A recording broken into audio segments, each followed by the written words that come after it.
Welcome to the Fearful Fright series, where we will be reading with our favorite green ghoul, Grimmer. Now sit back and enjoy this twisted tale.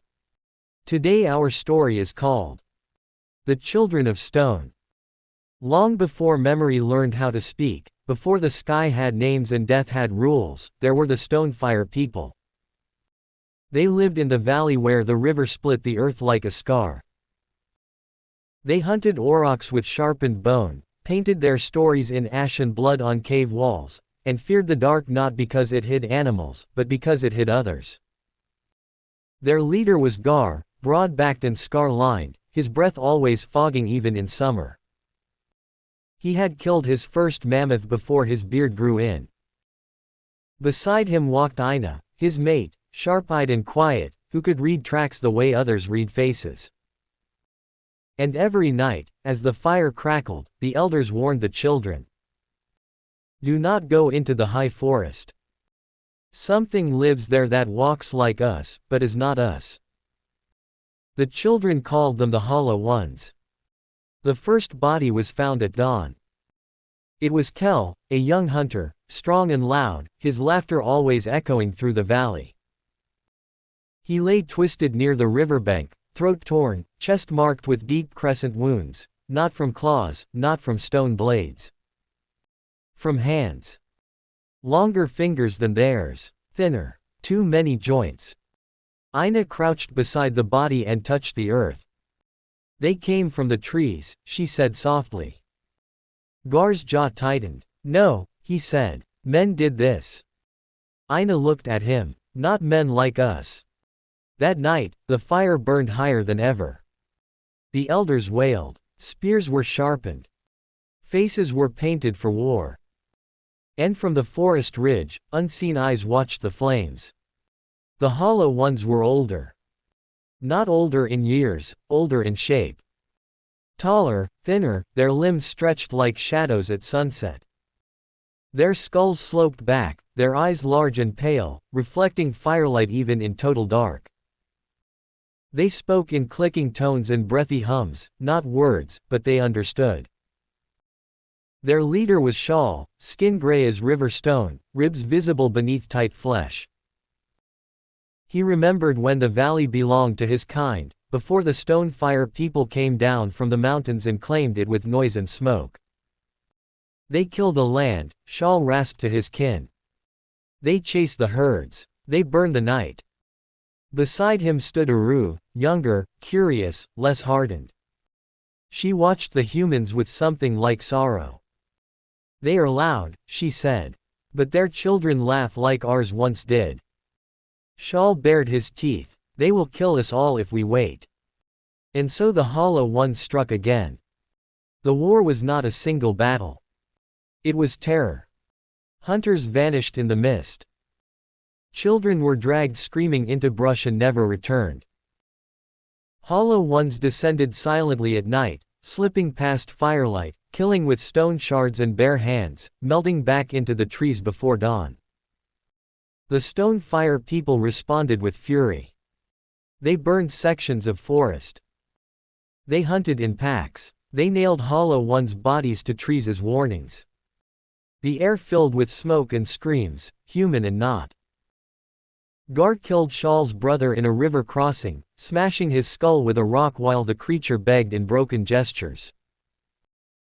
Shawl retaliated by leading a raid that slaughtered half the valley's elders in their sleep. Neither side understood mercy anymore. Only Ina and Aru hesitated. They first saw each other across a battlefield littered with bodies, dead Hollow Ones curled like broken branches, dead Stonefire warriors face down in mud. Their eyes met. Ina raised her spear. Aru did not attack. Instead, she touched her own chest, then the earth, then the sky. Ina lowered the spear, just for a breath. That breath saved them both. The war ended the way all ancient wars do. With almost no one left alive. Winter came early. The herds fled. The valley filled with bones. One by one, the Stonefire people died, of wounds, hunger, cold. Gar fell defending the caves, speared through the back by Shal himself, who bled out minutes later from Ina's blade.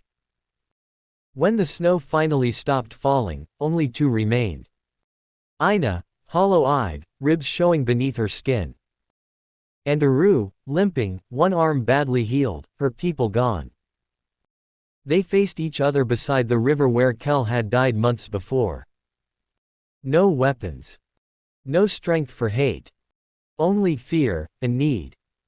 They did not trust each other. At first. They shared fire at opposite ends. Slept in shifts. Flinched at every sound. But hunger does not care about species. Cold does not care about history.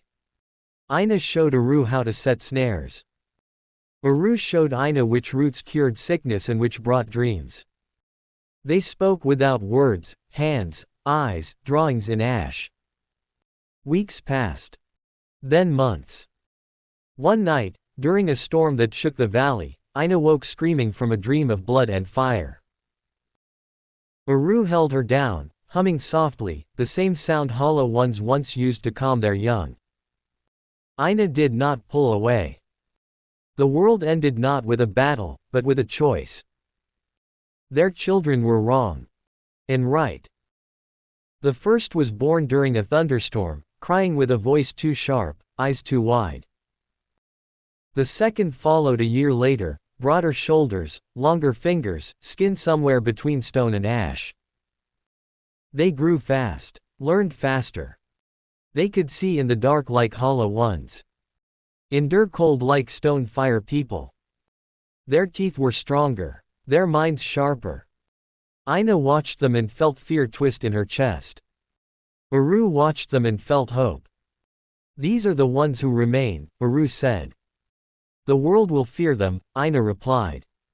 Aru smiled, thin and knowing. The world always fears what survives.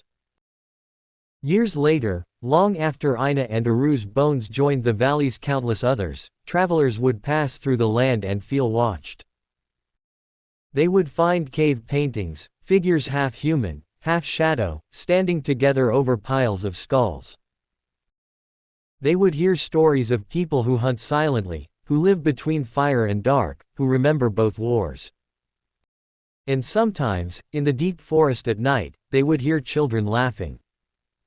Too many tones. Too old a sound. Too human to be anything else. Too inhuman to be alone. The stone fire people were gone. The hollow ones were gone. But their children were everywhere. And they were still hungry.